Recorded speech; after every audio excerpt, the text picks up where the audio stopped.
Cheers to episode 139 of the Beefy Boys Breakdown. We're going over UFC Fight Night, Aspinall, Tybura. We already went over the main card. If you want to watch that, go check out our channel. You might as well hit subscribe while you're there. But we are going to go over the prelims now. And also, you might notice a little wardrobe change if you're a real one and watch both videos. Dude, this Nevada summer is kind of kicking my apartment's AC's ass right now. I got the AC cranking and I was still dying. So I'm trying to increase our female demographic here, show some skin. Let's go. What we appreciate it. I like that. I like that. I like that. What is the temperature right now out there at 9:40?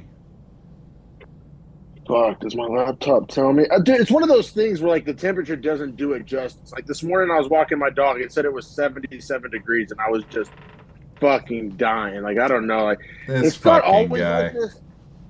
No, I'm just telling you, like it just hits different. Like I don't Bro, know. you Like gotta come it's back from one of these Oklahoma summers. You done forgot what it's like down here. Hey, I honestly do like the dry heat better. Like I don't know, like it hasn't been that bad. It's just something about tonight. I don't know if my AC needs the filter change. I don't know, but I'm fucking dying over here. So Dog, I did you, what I had to do. you know what I will say is whenever I was in Mexico, like granted I was on the beach and I could just be shirtless, so like that helps, but like bruh, when you had to like be in clothes, I was fucking miserable out there in the Yucatan Gulf of Mexico, dog. Like that's too much humidity with too much heat. Like tropical sounds great on paper, and I guess it is for certain people. Not your boy. I'm a sweater. Okay, I need Oh, northern oh, Arctic Circle. I'll say Oklahoma people are more dogs than Nevada people when it comes to heat, and I'll say that probably goes for all Southerners versus Westerners because like Nevada's hot. Obviously, like, if you sign up to live in Nevada, you know you're gonna have a hot summer. Like Especially right? southern Nevada. Yeah.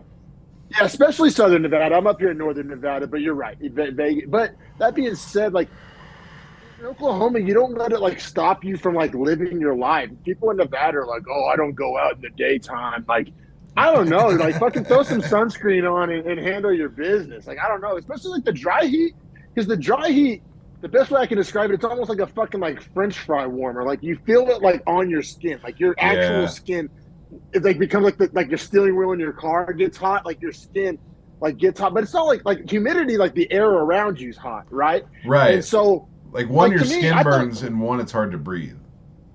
yeah, like so to me, you throw some sunscreen on, throw a little hat, get a little shade on your eyes, good to go. I don't understand what the big deal is here. So suck it up, Nevada, and get like us Oklahoma boys. But now that you've had your nightly weather report, we'll dive into these prelims. Yes, Fucking, we sir. got Rafael Filio jerking the curtain here. We got an actual coin flip odds, minus 110 against Daniel Barras making his debut at minus 110 as well in the flyweight division.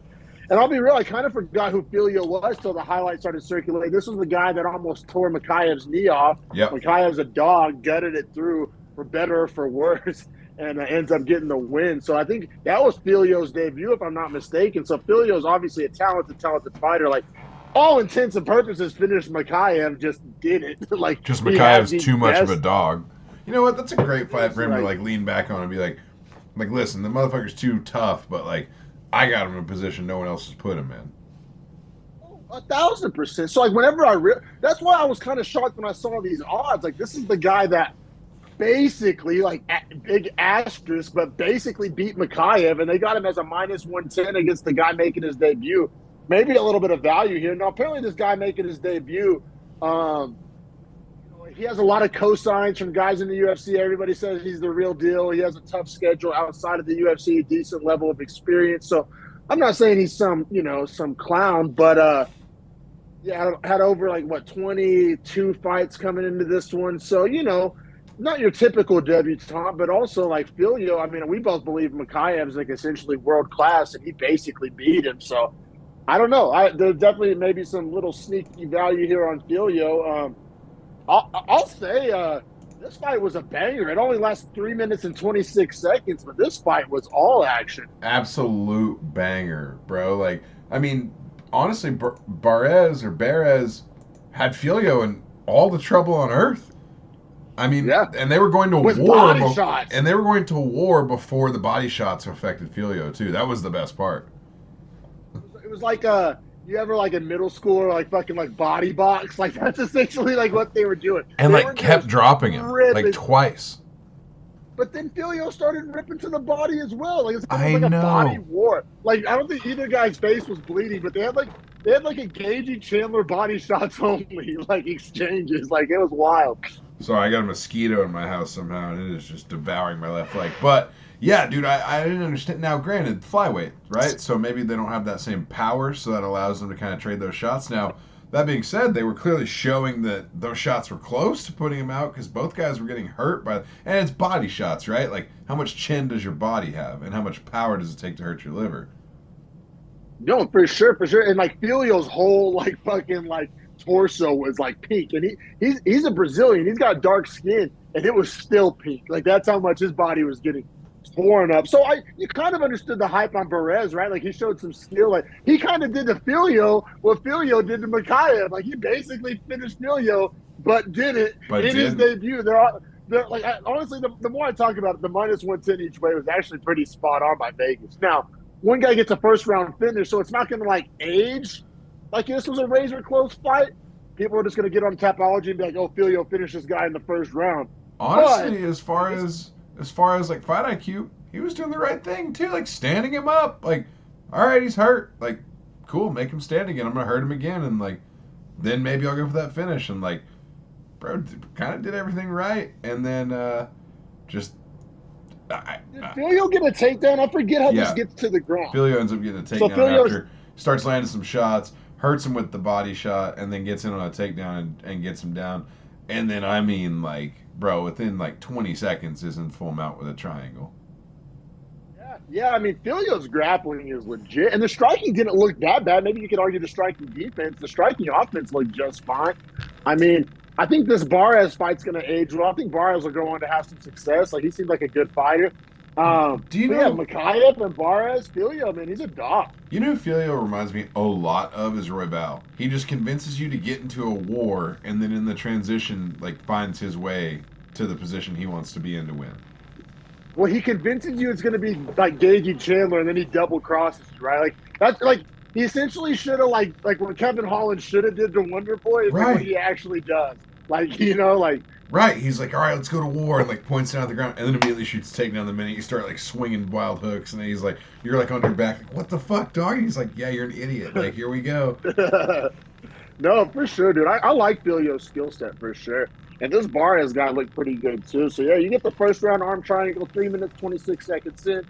Filio gets the win. Man, I like him at flyweight, bro. I mean, he can bang. He's got the intangibles, right? Like the heart and balls. He's got obviously like pretty goddamn elite grappling, especially in like a striker heavy division. I feel like flyweight is mainly strikers. I mean, you got some grapplers in there, but you see my point. Oh no, I'm not saying he's going to go on like a run, but maybe. I mean, like I said, he basically beat Mikhaev, who we both think will at least like fight for a title one of these days. Like, I don't know, bro. I'm not closing the book on Filio. I think his ceiling's the roof. Yeah, the commentating was just wild, just absolutely wild. I still stand by it though. I love Felder. Felder's so underrated, especially after dealing with this bullshit DC bullshit, and even Rogan's kind of taking some plays off these days. Like Felder, we gave Felder commentator of the year on Beefy Boys Prime Cuts his first year as an announcer, and we were ahead of the curve. I feel like everybody else is starting to give him his flowers. We've been on this Felder on the mic train. I fully agree, man. And like, it's like Tom Cruise is really great at it, but he's also a weirdo. But Felder is not a weirdo, super relatable, but also is like developing as a commentator, but is very insightful as well, and is a great striker, but doesn't dick ride striking, which I really appreciate. Yes. No, bro, he's the best of like all worlds. He has like his funny moments, but he doesn't like dick around like DC. He has high level striking critique, but he doesn't like hate on grappling like Bisping. I'll tell you who can fuck right on off. I don't even care if they're in England. It's John Gooden or whoever the fuck. Like, bro, he literally makes like wrong takes. Like, bro, like it sounds like they need to replace him with Senko. Replace him. I mean, with Cruz. I mean, people can get on a plane. We don't need a British guy just because it's a British card. Like, he's literally there only for his accent. He provides no knowledge, no really like funny moments. Maybe you can say it's British dry humor and I don't get it, but whatever. Fuck that shit. And they put beans on toast over there. You want me to think you're funny? And like, it's like, I don't know, bro. John Gooden is just kind of like, like, it makes me want to mute my TV. Like, it's bad. Shit, like, how other people feel about DC is I mean, granted, we only have to hear him like 3 times a year, so I guess it's not the hill to die on, but it's bad, dude. If Dean Thomas wasn't still coaching, I'd fucking almost rather have him call a fight. Like, he makes great insights.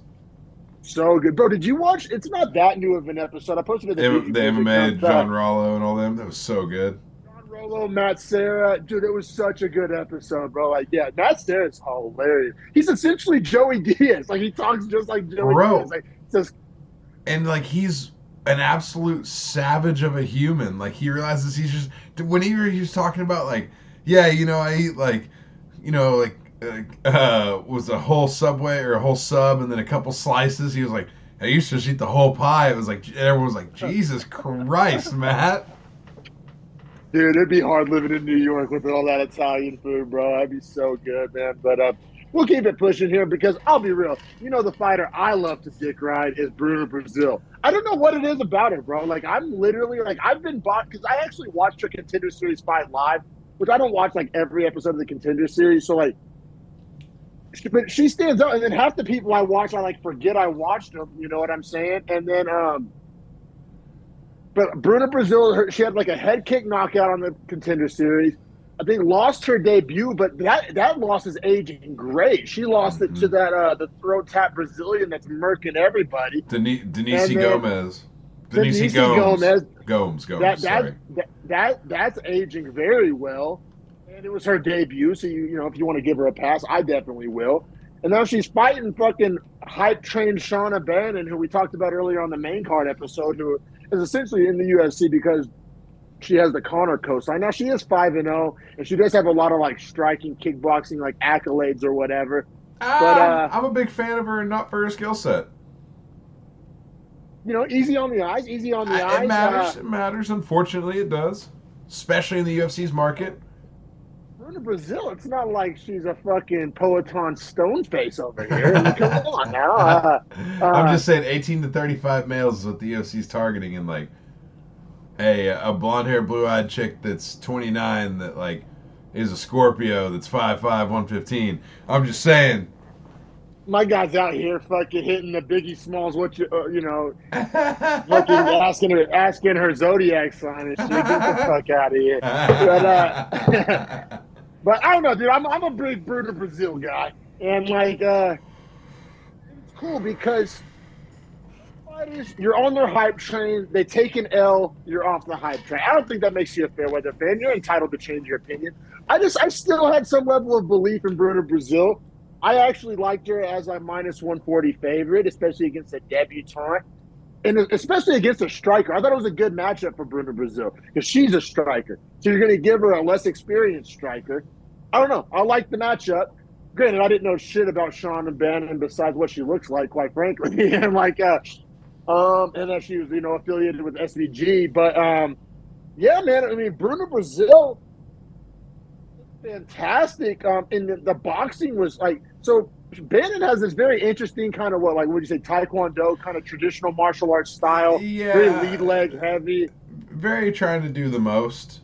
You know what I'm saying? Like, if I had to really like her, but also not like also does the least. Like, does the least. Hey, shout out to speaking of female strikers. Shout out to Miji, a friend of the program. But you know, our Muay Thai specialist homie, and she would call that pitter pat bullshit. Like Shauna Bannon, I don't know if I've ever seen like less power, woman, child, otherwise, like more power than that at the King of the Cage prelims. Like I just, it was like I would like power was non-existent. Yeah, yeah, it was like it was point fighting almost. Like she was just trying to touch, which is her background.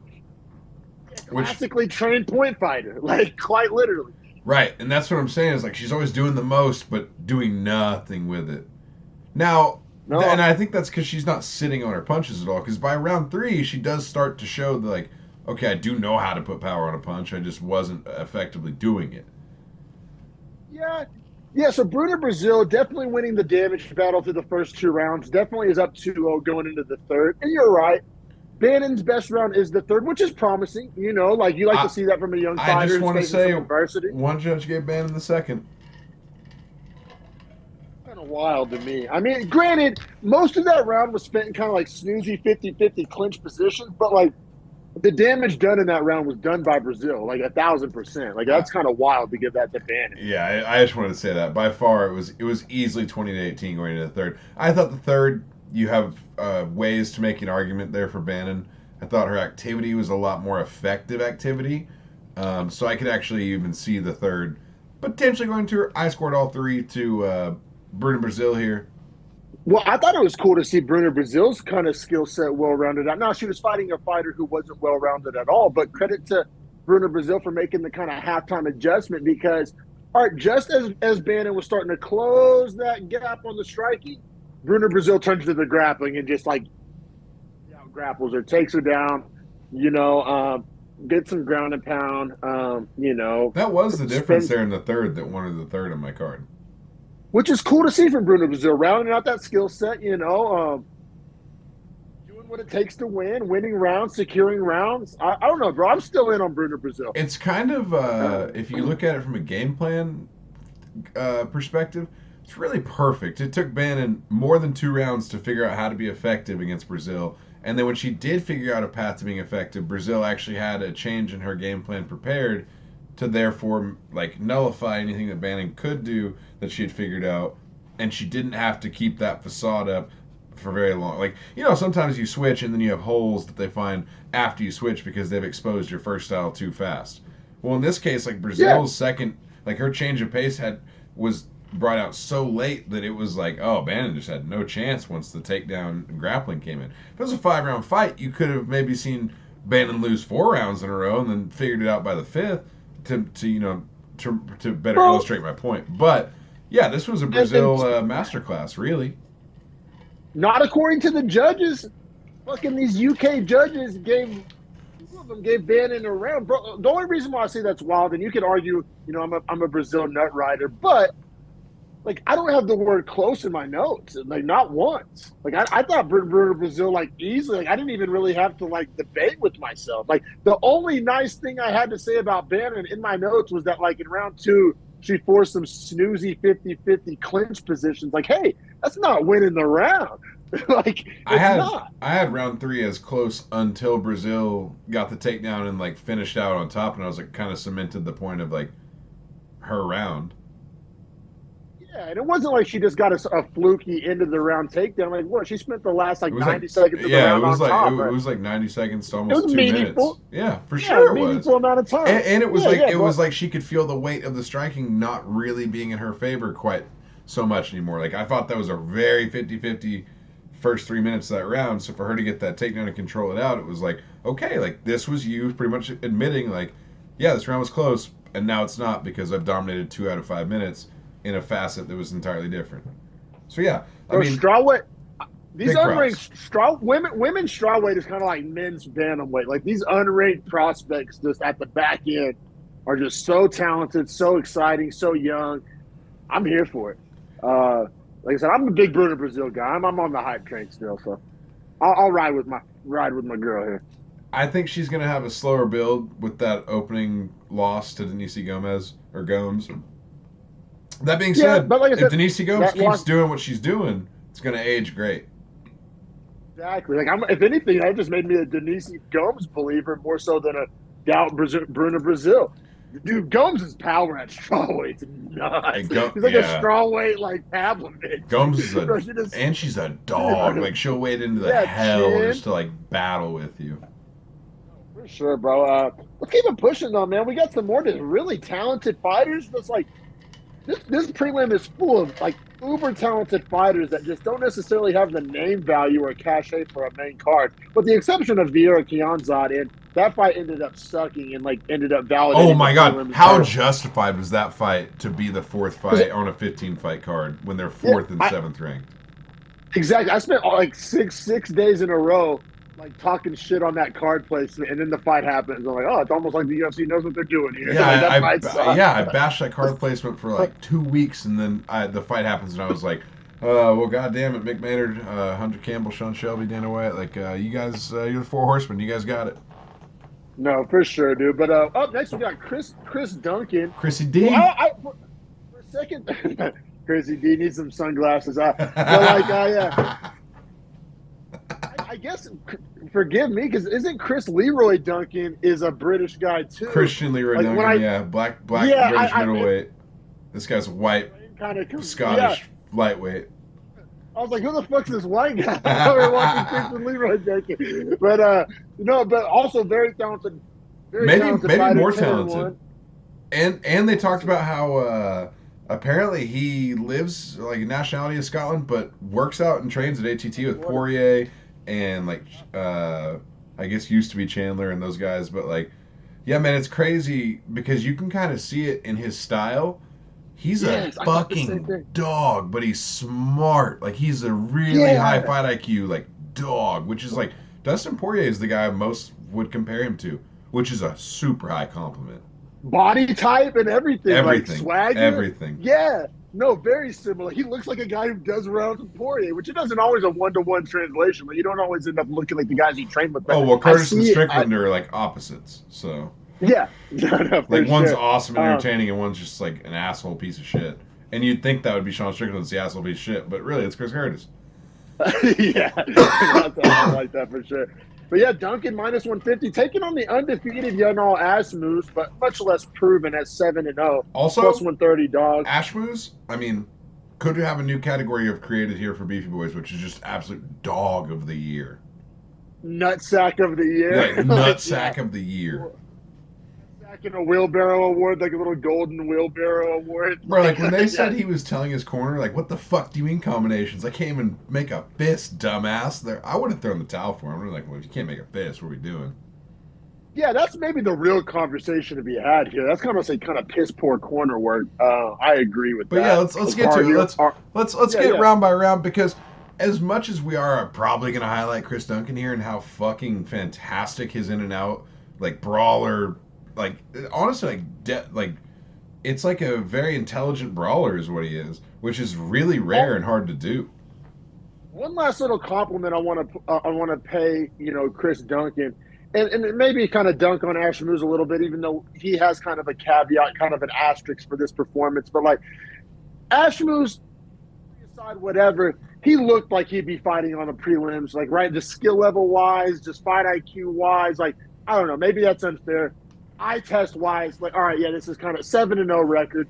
Kind of looks a little bit lower level. That's kind of what I thought, though, is like they pulled this guy too soon. Like, if he had got to continue developing and like we hadn't seen him and like he'd had a couple more fights before being in this position, I really like his base skill set, like a lot, especially his creativity and striking defense, considering that the dude couldn't defend with his left arm for 10 minutes of the fight and didn't get finished. Great point. Absolute dog, Gracie chin, but also like Chris Duncan though to finish off that point is like he looks like looks like a main card fighter, just skill set wise, like just like the level of depth and fight IQ and higher level. The diversity of like his abilities too, like he clearly was like very comfortable in like inside standing clinch, both in the on the fence and off the fence. Striking in close, striking at distance. Kicks were very well worked in, like in combination. He doesn't like, even when he's like teeing off, he doesn't like fall into the shots and end up in a clinch, which is a thing you see out of a lot of prelim fighters. Like he keeps his distance, like, but like in an offensive way, like not in like an outside point fighting way. Like he's pouring it on you. He's just like not sloppy with it. He's like in control. And he kind of has a thing that Ashbrook has it too, that you can't coach, but it's like, being a dog in the pocket, like being willing to sit in there and maybe eat one, but like roll the rest of them and like try to just like roll a combo while you throw your own. Like that takes some sort of nutsack to sit in there and do that. And like Duncan has that down, and Poirier does that too. And Poirier used to lose fights, and now he's gotten so good at it that it's like very hard to finish Poirier because he's gotten so good in the pocket. Those are all great points. Yeah, I mean, I I don't know. I mean, round by round, I don't know if it's necessarily necessary. I mean, I guess because one judge gives a round to Asmus, it had to be round two. Round one, pretty much all Duncan. I think that is that when he throws that head kick that hurts Asmus's wrist, or Yeah, so it is in round one, like 3.5 minutes in, and the commentators noted it because I guess it made like a very like audible noise because they thought it connected with the head, and they're like, looks like he blocked it, and then Felder was like, yeah, but you know, if you block a kick with one arm, like it can hurt your arm real bad, and yeah, Ashman essentially fractured one of the bones in his arm to where he couldn't like clench his hand anymore, and if you can't make a fist, like you're not really gonna win a you're fist gonna fight. exactly. Yeah, great point. So I mean, definitely round one to Duncan. If he had the volume, the accuracy, he got a takedown at the end of the round. Little, we didn't necessarily, you can't really factor in the like arm break as damage. I mean, you can, but in the moment it's tough. But round two, I still gave it to Duncan. I don't see how this judge gives it to Asmus. Now, I do have in my notes it's a better round from Asmus, especially if you factor in the injured wrist. Like, it was impressive. Like, gains fan points with me, but I don't think it gains, like, judges' scorecard points. I mean, that's just my perspective. Yeah, Ashman was actually like I thought his adaptation to his arm being hurt was fucking great, which was like he was doing a really in and out style, right? Which was like if he was on the outside, it was like these long, dangerous kicks so that Duncan couldn't just easily blitz in. And then whenever he would shorten that distance with the kicks, he'd come in with elbows, uppercuts, kind of shorter range, dirty strikes to make Duncan want to back out. So he was either like fully committed to all in like in his face, or he was outside throwing these really dangerous techniques and never really spent time in that middle range, which is where he was going to probably get hurt the most, not having a Yeah, left great hand. point. And he was able to bust Duncan's nose even with one hand. So I think that's probably where he won the round on the judges' scorecard, kind of like caveman, I see blood scorecard. Yeah, but But once again, this relates to the Davy Grant point of like, man, that one strike to get blood out of the nose, it's easy to bleed from your nose, man. People will bleed from their nose from sitting in a chair, right? Because people just get nosebleeds, right? So yeah, exactly. People get nosebleeds from like a dry climate. yeah, Yeah, people will like go on a plane and get a nosebleed. Like, there's plenty of reasons you get a nosebleed that are just dumb. nosebleed from doing nose beers. Like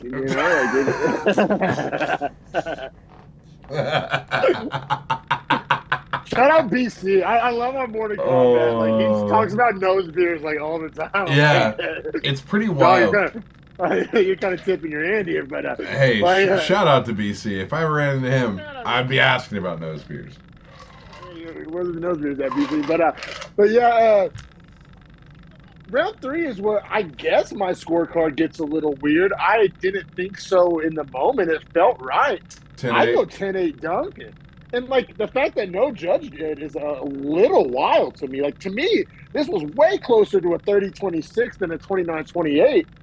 I actually I, have in my notes here. I was like, well, this is your typical that me and you always talk about, like your 8.9 or whatever the hell you'd call it. Like, I don't have a problem with 10-8 at all. Like, in my head, I was well, like, the majority is going to go 10-9, but like the 10-8's on the table. And honestly, I think it was more of a, in my head, knowing Ashmoose literally couldn't use his left hand, it was like I was like rewarding him for being such a fucking dog. And I also felt bad okay, that his corner wouldn't throw in the towel. So like I almost gave him like a 10-9 out of pity, which is like now that I'm looking back at it, you know what I'm saying? It was a subliminal thing I did to yeah. myself.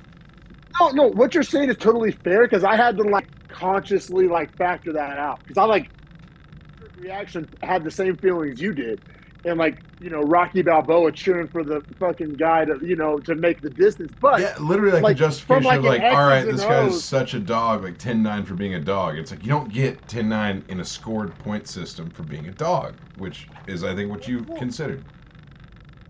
also like I think the third round, I think it took until the third round for Duncan to realize that Ashman was one handed. And then once he realized, he was like, all right, like sorry about it. Like It I literally have took a him till definite like there were like 2 minutes left in the fight. Like it took him for fucking ever to realize it. but then he realized like, oh, I'm fighting a guy that can't defend. That's Like when he started pinning him on the floodgates. fence and was like throwing just wild combos. And Ashman was just having to like circle out wildly and throw massive spinning like wheel kicks and shit to keep him at distance. Yeah, and like I thought there was moments the ref could have stopped it. I definitely think there was moments where The the towel corner should have been thrown fucking. in. Yeah, What the the corner. fuck are we More so, doing? yeah, exactly. More so on the corner than the ref. But I mean the knees to the head. I mean, just the combos, just it was brutal. Like he was. I mean, credit to Ashman, like we said, fucking golden wheelbarrow award for carting those nuts around. But like, I mean, once again, like, I don't put that on a scorecard. Like it was one way traffic. It was bad damage. It was fight ending worthy strikes landing. I That's mean, the I tough have part is I can't score the size of your nuts on my scorecard for the fight. exactly, bro. So like I said, I thought, and I'll kind of die on the hill that this was way closer to being 30-26 than 29-28, in my humble opinion. But Well, thank either God way, the right man, yeah, right man wins. Adelaide Bird wasn't here. That was Junichiro Kamijo that gave it 29-28 just to make sure that the judge gets their name on it, because when you give a shit scorecard, you should get your name on it because it was a shit card. So we need people to know that you can't judge fights so that you don't get to judge fights in the future. Yeah, I like I said, I don't have the word close in my notes. I literally have like round two, better round from Ashmoose, but like better doesn't mean win. Like, you know what I'm saying? Like, Yeah, like if you lost like a clear 10-9 and then you lose a close 10-9, like you still lost a 10-9 either way. The yeah, adjectives it's don't like matter in the black and white, if that makes sense. exactly. You either won the round or you didn't, and he clearly didn't. But yeah, I mean, great. I mean, I'll say I don't want to say great win for Duncan because it's not like Ashmoose is some big name or some guy that necessarily even gets you closer to the top 15. But Duncan moves to 11-1, which is a damn good record. Who else has Duncan beaten? Let's see real quick. Duncan. Oh yeah, he's 3-0 in Bellator too. That's kind of impressive. The 3-0 Bellator in record's Bellator. nice. I'll be real. See, he hasn't really beat anybody. A split decision over Omar Morales, Hey, Charlie Omar Morales Campbell. is pretty nice actually. Yeah, I mean about the same as Ashmoose though, right? Like that level of guy. Like Yeah, true. that's okay because I mean now he gets. You know what? I could see them doing Duncan versus Country Banger No, he's past Jai Herbert. or what about Zion? You just did on the same fought on the same card. You do the Zion matchup. Because I don't think Zion like earned anything fantastic for himself with that Ah, performance personally. man, Like I really came away. I liked Chris Duncan a lot more than that coming off of it. me too, but like I mean, what do you? All right, You then I don't mean, what do you think he's earned a top 15 you don't or I think mean, like a just Brad some? Riddell, like not top 15, but like a way more fun, like close to Is top Brad 15 Riddell matchup? retired? I thought he retired, or he's like on the shelf or something. I don't know. I don't even What really about track okay? Brad What about Riddell. like Drew Dober? Like that's way more fun here. You could do Dover. That would Dober, make sense. actually, dude, Dober Duncan's fun. It's fun for us, but like you can make the argument that like Dover deserves like bigger fights than that. Like, Yeah, that's I mean, fair. it Duncan. What about Alvarez for Duncan? yeah, you Or could Bahamondes?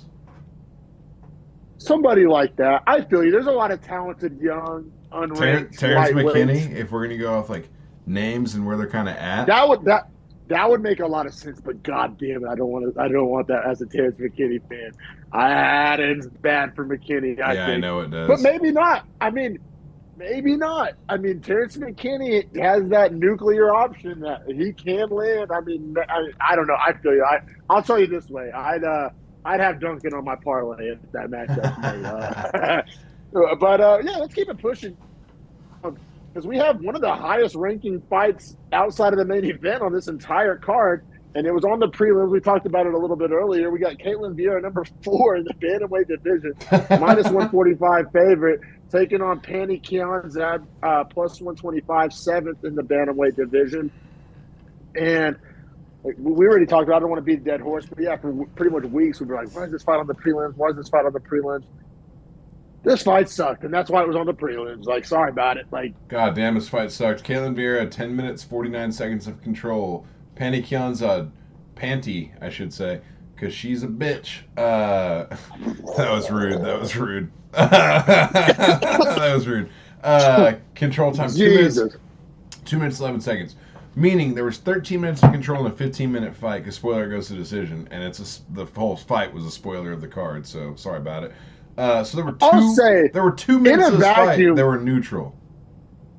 Vieira's single legs were beautiful. Now, what she did with the positions and the lack of damage was awful and snoozy. But the single legs, like you could put that on a goddamn, like teaching seminar. Like those single legs, she was doing. Now, granted, she had zero resistance from Kianzad, which is part of the reason why even those were snoozy. But those are some. I mean, I don't. Did she attempt a single leg that she didn't get? Like I think She she was was 100%. she was 3 for 3 on takedowns and 0 for 3 on submissions that were locked in but unfinished. Yeah. So the perfect picture of this fight, honestly. Like Vieira was able to get single leg takedowns like at will with zero resistance, but then did zero damage and got zero submissions with it. So, like, I don't know. I gotta say, you gave Kianzad the third though, right? That reversal, and that's the thing that sucks because so obviously Vieira banked 2 rounds with takedowns and snoozy The control. last round was actually fun. I enjoyed, not even the last round, but the last like 4 minutes, let's say. Very enjoyable fight. Yeah, because once again, Vieira, that third round, that was like the easiest takedown of the whole fight. Like 15 seconds into the round, snatches the single leg, just like, will. Like she's teaching a fucking class. And then, but to Kianzad's credit, and I don't know if she didn't think about doing this earlier or if Vieira got tired or just got caught slipping, but Kianzad's able to sweep, get the reversal, take the back. I scratch that. Vieira, it's hard to hold it against Vieira because the one time she decides to not be snoozy, she gets reversed. So kind of like is evidence of why she was being so snoozy with the control. She tries to transition to take the back, gets reversed, and then Kianzad actually got some ground and pound off. And like Kianzad like wasn't snoozy when she was on top, but damage she was couldn't for use sure. wrestling to get on top. Damage was for sure to get on top. Yeah, that's what sucks, right? His damage for sure was Kianzad. Probably by the end of the fight, like it was Kianzad and damage, which is like awful and dog shit to say. And like by Pride rules, like in Pride, Kianzad has a chance to win this fight, which in my scorecard, 29-28, doesn't really paint a picture of how unclose it was. Like this fight really wasn't that close, except for the last like. Really, no parts of it were close. You know what I'm saying? Because when Kianzad was winning, she was definitely winning. And when Vieira was winning, it was like, well, Kianzad's literally doing nothing that she can't do anything, so Vieira's winning. And like, what do you do with a fighter who's like good on top but can't get top position? It's like I don't know, like what to do. And is a good striker but can't defend a takedown. So essentially, can't dictate position. And if you can't do that, like that's what is John Jones the best at? Dictating position. Like he always puts a guy where he doesn't want to be. No, for sure. So Vieira gets the win, but like we said, this looked like a prelim fight. It felt like a prelim fight until you look down and see the number 4, and you're like, wait a minute, this is a top 5. Like, what's happening here? Vieira, man, dude, she has a good record. She's beaten good fighters. She deserves the number 4 ranking. It's just like I hate women's bantamweight. It's really like this is just proof in the pudding. Like women's bantamweight fucking sucks because this is the 4th best bantamweight, rightfully so. But like, I mean, I don't know, bro. Vieira's hard to root for. For me, let me make sure they haven't fought. But I could see. Before I say this and look dumb. I know. I'm looking up the same thing. I'm doing the same thing. I'm glad. Oh my god! You admitted Vieira has a split decision loss to Pennington this year in January. I was gonna say. Yeah, no, I remember that. I lost money on that. I think I bet Vieira on that, and that because I was like a Pennington hater, and that's when I've been like reluctantly forced to like kind of give Pennington her respect, even though her fights are snoozy. But she's on like a 5-fight win streak with wins over the likes of Vieira, and I lost money on it. So like. Let's see. 2021, lost to Kunitskaya. 2021, win over Tate. 2021, split decision win over Holly Holm. That's big. Or 2022, split decision win over Holly Holm. That's big. Then lost to Pennington, which is pretty much a contender fight for Vieira. Also, bro, let's bet our fucking nutsacks on Vieira over next time she fights. Like, yeah. I don't care if it's it's decision city. I guess what you do here. And this fucking sucks is Mayra Buena Silva and Vieira fight now. Even though I'd rather see Buena Silva and Pena, it's going to be Pennington Pena, and you're going to get Buena Silva Vieira. Just makes sense. Yeah. Hey, honestly though, kind of works out though. 'Cause I think Vieira or Bueno Silva beats Vieira, and then like definitely secures a title shot, and definitely is our path to like not having a snoozy bantamweight division. Like I think Bueno Silva is like if you're not even if you're a fan of Bueno Silva, if you're a fan of like not having the bantamweight division suck, like we got to root for Bueno Silva. Like I'm Bro, sorry. if Juliana Pena when she was champion is anything of like what it would mean to have like a guy like Colby be champion, I don't fucking want it. I don't fucking want it. I can't stand the Juliana Pena's mouth is just like it's too much, dude. It's way too much. It's way too much. Yeah, because she just like totally ignores the like literally like one of the worst ass beatings I've ever like laid eyes on was Just acts like it Nunez never Pena happened. too. Just acts like for Yeah, acts like 24 it and a half never minutes that she happened. didn't just get absolutely dog walked across an octagon. She on some trail shit. She's like undisputed, undefeated. Like, Well, and then like whenever Nunez retired, she was like talking to Ariel on her show, and she was like, "Yeah, I felt like I should have rushed the cage. Like she was stealing my moment." And it's like, how the fuck is this your moment? Like you are the yeah, that was dumbest. Like, cringy. bro, it's like Henry Cejudo meets Colby Covington, and it's the worst combo. Where I'm just like, I'll push oh. back on that. It's way worse than that because I've never seen Covington or Cejudo get like dog walked.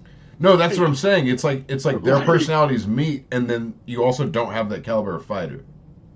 like Kevin Holland coming out after getting dog walked by Shemaev and be like, I should have a title shot.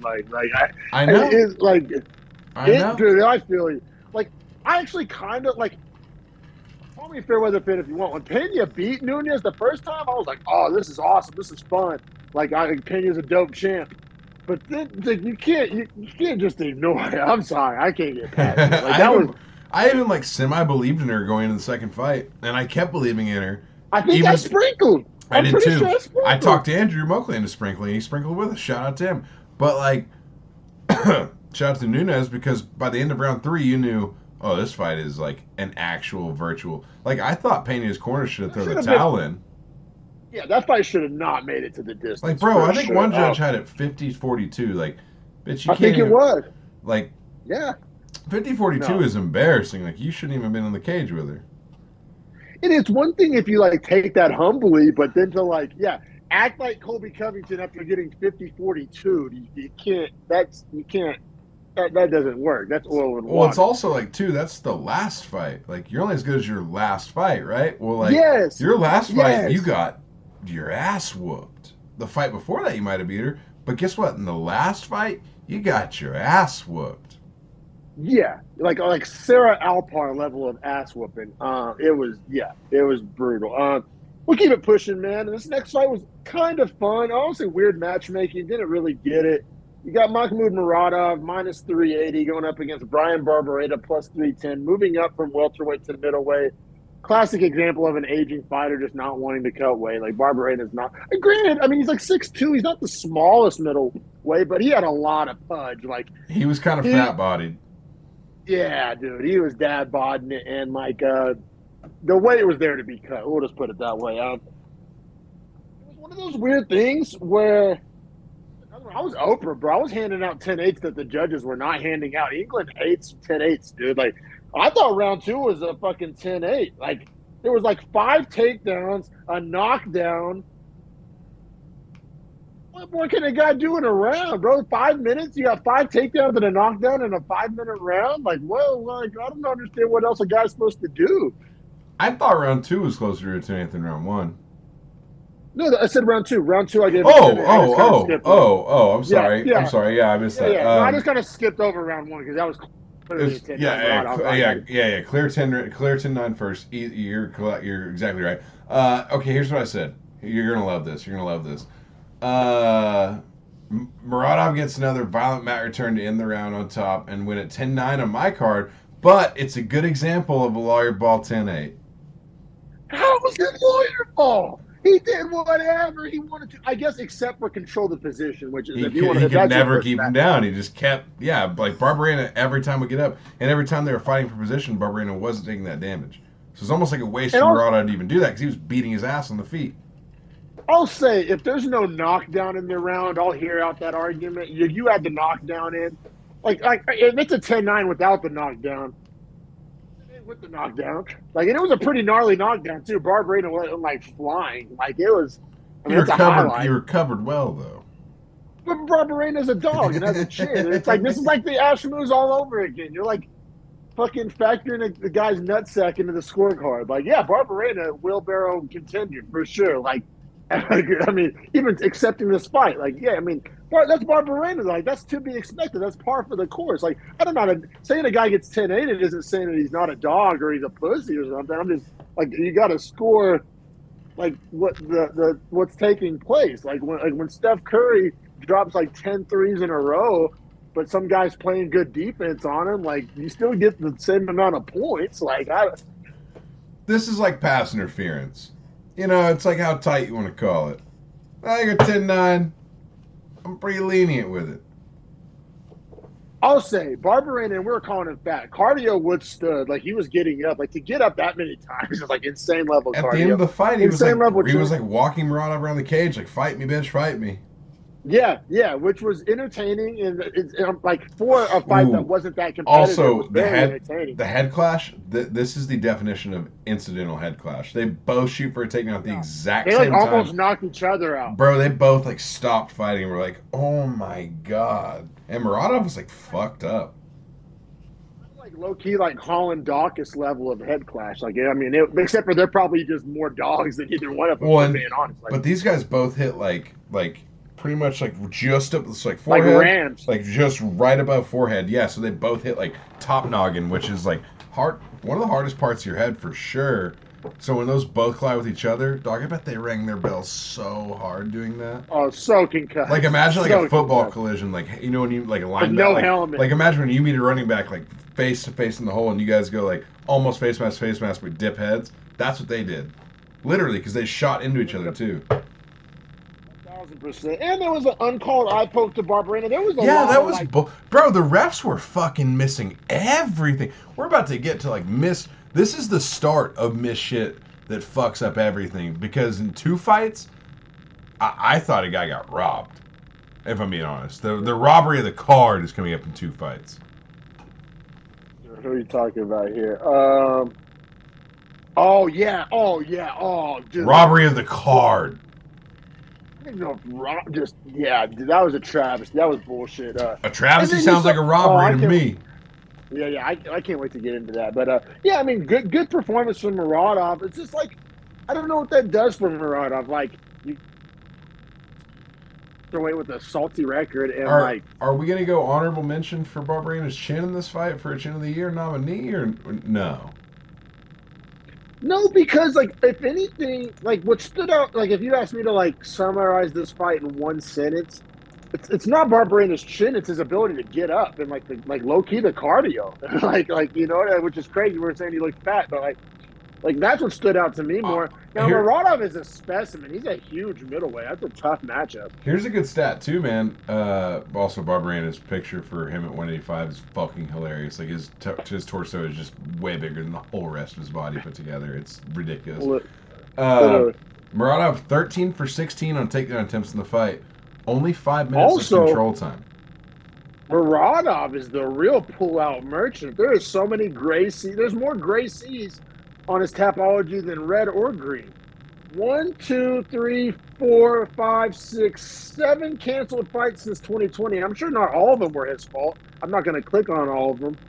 But, yeah, he's fought 4 times since 2020 and has 7 canceled bouts since 2020. So just like, I don't know, bro. Like figure it out. You know, it's weird. The DeChirico win looks good. Trevor Smith win is whatever. Does it? I don't know. I'm not a DeChirico guy. Yeah, honestly, all 3 of his wins look like shit. The loss to Mearshart looks bad. The loss to Kyle Borralho, I actually like Borralho, so the decision loss isn't bad. Winning against Barberena is whatever. I actually hate Mahmoud Muradov, and then like the UFC is like dead set on selling me this fool, and I don't get why. You know what? You could do? His last canceled fight was Abus Magomedov. You could rebook that one if you ask me. Muradov got hurt, so I think he owes Abus that fight. Abus was just in the main event. Helps elevate him. I think Abus would starch Muradov too. But a way more fun. See, fight. I disagree. I would bet Muradov decision there because we've seen Abus's cardio such shit. And Oh, well, Abus isn't going 15 minutes. He never does. He either finishes in 5 minutes or gets finished in the second.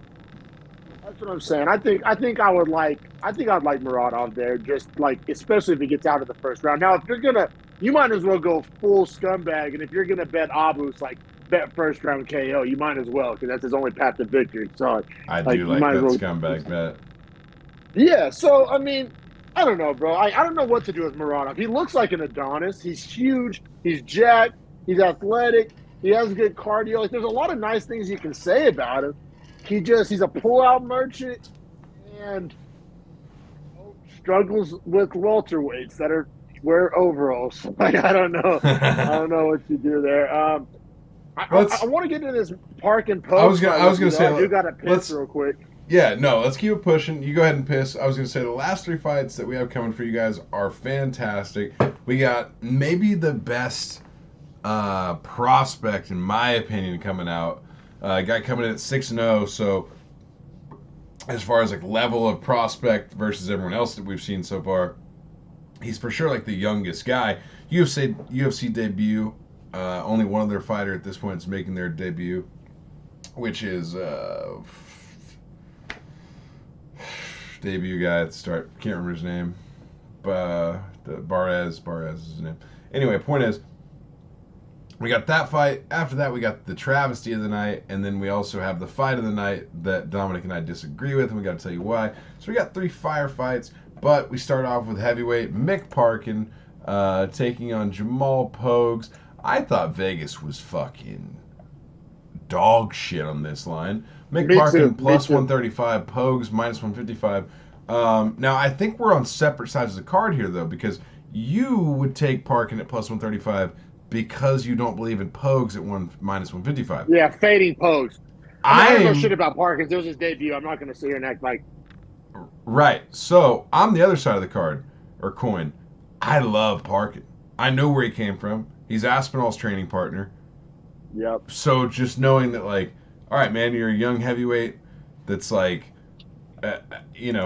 trains every day with Aspinall. You're 27, so you're actually younger than him, and you're 6'4" with an 80-inch reach. I like what I'm looking at here. You know what I mean? Yeah, fair enough, man. And like, yeah, Pogues, like hood black dudes like fight a certain way. He's like from South Central. He's like, I think he has like a gang history. Like, and I like it. You can feel that swagger. Like, it feels like if like Nipsey Hussle or like Tukey Williams was like an MMA fighter. Like, that's how he literally like kind of stands like those prison pictures. He's like a hood ass gangster ass dude. But like, dude, that only goes so far with like elite trained mixed martial artists, dude. Like, don't get me wrong. He's knocking out anybody in the cell block or on the block or, and I respect him for turning his life around and channeling that and escaping that environment. Like, man to man, like, rooting for Pogues to, like, win in life, you know what I'm saying? But as far as, like, as a better evaluating skill sets, no, he does have elite hand speed. Like, for a heavyweight, like, he's almost like a heavyweight, like Bobby Green or something like. But like, well, and it was not the head movement, but it was a super fun matchup for that reason because like Parkin also has elite, in my opinion, boxing for heavyweights. Like his hand speed is also very good, but Parkin is much more complete. So what this turned into, in my opinion, and I don't think we necessarily have to go round by round, but what this turned into is like someone that has a very technical boxing approach versus someone that just has all of the fundamentals to be good at boxing, but lacks all of the technical approach. Great point. Agree with all those takes. But also, I agree with I'm also going to make not even a counter, just like a little note here. Because you're right. My notes mention the boxing a lot when you're talking about Parkin's success and he's just crisper and better boxing defense and counters and timing and range and all those things that go into being a good boxer. However, what was honestly winning him this fight was the calf kicks. I think he ended up being like 34 for 35 on calf kicks or something like that. I mean, he just destroyed Pogues' leg, forced Pogues to change he ended up being in the second round. He was 42 for 42 on calf kicks. Oh my God, that's so brutal. And like, force Pogues to switch stances. Where we're already talking to a guy who's not uber technical and not uber polished to be nice about it. And so you're going to take that guy who's already not that polished and make him fight. Like, it's like writing your name with your left hand, or like any skateboarder doing a trick switch. It's like, it's hard. And it, yeah, I mean, he just picked him apart. I mean, honestly, round one was decently close because Pogues hit him with that big elbow on the break, which may have been the biggest shot landed for either man in the whole fight, if we're being honest. But I agree, but Parkin just overwhelmed him with numbers and just kept peppering him with jabs and 1-2s, calf kicks. I mean, he was in and out. He controlled the range way better than Pogues. Pogues could not find the range, man. No, and like Pogues, like once again, seems like a cool ass dude, like a guy I don't want to smoke a blunt with. Like he was like laughing and dapping him up, and like was a good sport about everything, and like said he was like the first person he's ever known to like leave the country. Rooting for Pogues in life. He's like one of these Bobby Green hood type dudes that like, you know, if he wasn't in the UFC, like life would be looking a lot different for a guy like that. So like, by no means a Pogues hater, but like when it comes to betting, he's fighting like skill set guys. I'm probably gonna fade him. Like, you know what I mean? It is what it is. You know what sucks is in my heart of hearts, like if I had to take a lock on this card, it was him or Chris Duncan. And you know, like retrospect, hindsight, 2020, should have just done $20 parlay on those guys, minus 150, plus 135. I'm just gonna get the five times payout right there, and $100 on a 2-leg parlay, pretty much. Yeah, no, for sure. I mean, I like big Parkin, and we were in the group chat. That's not hindsight 2020. We were big on Parkin pretty much all week. That was we definitely saw some value there. Vegas definitely got that one wrong. Parkin, tough matchup, man, and it's weird because heavyweight's not that deep into the division. So heavyweight's weird where you gotta go from, you know, the shallow end to the deep end quick. Like there's not that middle depth like we talked about in bantamweight and lightweight, where there's fucking 20 unranked guys that are killers that you can like build a guy. Like you're either fighting cans at heavyweight or you're kind of fighting elite guys at heavyweight. There's not a ton of middle ground there. That being said, bro, like you book him against, I think Dawkins is going back down to light heavyweight. Ivanov just got released. I don't know why he's still on the website. He was on UFC roster watch. So the lowest ranked heavyweight officially is Romanov. Oh, I like kind of a tough. I like Parkin against Romanov. I think it's a good build because like obviously like caveman MMA breakdown. If Romanov can get it to the ground, like, you know, that's a tough matchup for Parkin. Granted, we didn't see Parkin on the ground, so I don't know that he can't do it. And we didn't see Pogues shoot a takedown. He kind of tried, but it was like dog shit. Yeah, exactly. I don't know. I mean, that would be interesting. I'd be really interested to see what that money line was. Is that another we could snag some value on Parkin does a dog there if they make that matchup? 100%. Like, you know, I like. But they'll make Parkin fight someone like a Maurice Green or someone like that before. Maurice Green's in the PFL, dog. That ship sailed. But I see your point. That level of guy. Somebody we've heard of. But, dude, the PFL fucked up. I need to talk to whoever's running PFL. Dude, they tried to, like, make Maurice Green like a headliner. Like, they thought he was. They're trying to sell their roster to Bellator and or UFC is what they're trying to do.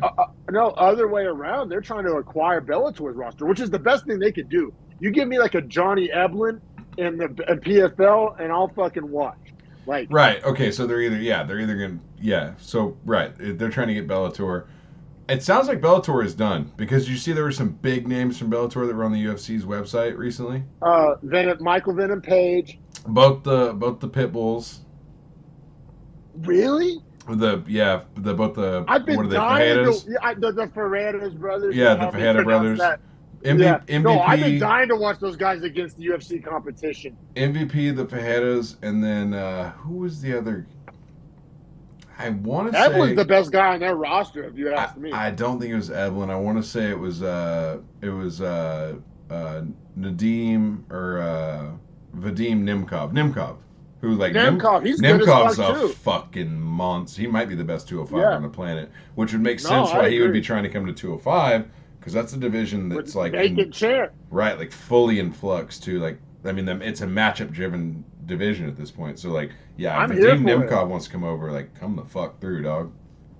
No, for sure, bro. Yeah, big win for Parkin. I mean, we believe in his skill set. That Tough is matchup. that is the prospect out of all these 8 fights, these 16 fighters. That's the guy that I'm taking away the most from in these prelims. Him or Chris Duncan. Yeah, I may have to lean Chris Duncan, and I like to stroke off Bruno Brazil, but I'm not. I can't like definitively like argue the take. Like he's exciting. He's a nice prospect. But Well, let's keep it pushing here. and in a debut as a dog, I do have to put that note in there for Parkin. Oh yeah, for sure. And ate some shots, showed a chin. Like Pogues does have speed and power for what he doesn't have. Like he definitely has that. Um, Let's keep pushing pushing it, the man. robbery, the travesty, the most fucked off bullshit that I've ever seen a ref pull to a fighter, really. It was bad, dude. Like it was bad. We got Joel Alvarez, 6'3" lightweight, 19-3 record, which is better than I remember it. Like, in my head, I didn't think of him as a 19-3 guy. Minus 195 favorite over Mark Jacasey, plus 165 dog. I'm not the biggest Mark Jacasey guy. I was the guy that like talked us out of putting Jacasey on our England parlay. I was okay with it. Yeah, I mean, he's a good athlete. He's a tough guy. He's like a likable guy. Just skill set wise, he's a striker that's turned into a wrestler, which means he's just not that great at either, if we're being quite frank. And then taking on Joel Alvarez, who has the most shocking statistic. Talk about stats you got from Morning Combat. I got this stat from Morning Combat that 0% takedown defense. Yeah. Anybody that's ever shot a takedown of Joel Alvarez has gotten it. Now, he submitted guys from his back. There's a couple caveats there. And he's won fights that's happened to him and he can get back to his feet and like the only guy that took him down damning as it sounds. Only guy that took him down where it like fucked him in the UFC was Sarukian. Exactly. You're gonna hold that against the guy, and No. It was like really early in his career. Like probably shouldn't have even made that matchup. Like that was like a Velociraptor feeding. That was a Velociraptor feeding to Sarukian. I think we both bet Sarukian on that, if I'm not mistaken, on a parlay. Yeah, we did. It was easy money, man. I mean, but what I'm saying is that was just last year for Alvarez. Like that was his most recent fight. No, for sure. And that being said, I mean, before we get to the absolute hog water, Alvarez had a great first round. I was going to say, round one, I scored to Alvarez. I liked his activity, and I think that it was close, but I think it was Alvarez for sure. If that makes sense. The volume, the accuracy, the damage, you got a takedown, like the variety of strikes. Like Jacasey landed a few big shots, and he reversed Alvarez whenever Alvarez had his back, which was pretty. I mean, Jacasey made it interesting, made it competitive. It wasn't like he got his ass whooped, but definitely Alvarez just gave us more to judge there. Definitely more output, better work. But let's keep it pushing to the real talking point here, because Jacasey was having a great second round. He had 2 takedowns in the round and was winning the round. And completely switched up his game plan and approach, and it was like the most effective approach he'd had to that point. I think he controlled almost 3 minutes of the 4-minute second round, essentially. So it's like, yeah, he'd found what he was going to need to do to win. And then, I don't know exactly like the clock when it happened, but about what we said, midway through the round, getting towards the end of the round. No. It was like 4 minutes left in the round, or 1 minute left in the round. I'm sorry, 1 minute left in the round. Okay, yeah. So towards the end of the round, like a bad clash of heads, and I'm not going full Andre Muniz to where like I'm not saying it was intentional or dirty or anything like. I don't necessarily fault Alvarez. I fault the ref. It looked incidental, but Jacasey like stood up and like held his head and was like looked at the ref like whoa, and the ref was like it was clean, and it was like no, it fucking wasn't. Yeah, bro, and it was obvious. Like, sometimes you have to watch these things back in slow mo, and the ref doesn't have that advantage. No, fuck that. I knew live watching. I was pretty fucking even drunk, and I still, I still like it was an obvious clash of heads.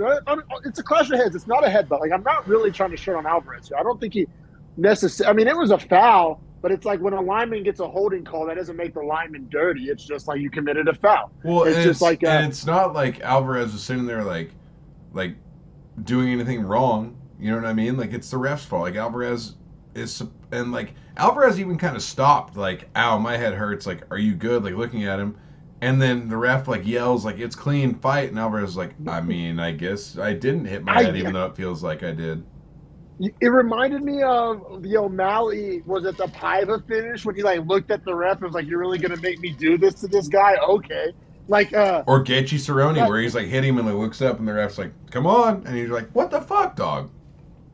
literally like that same type of vibe.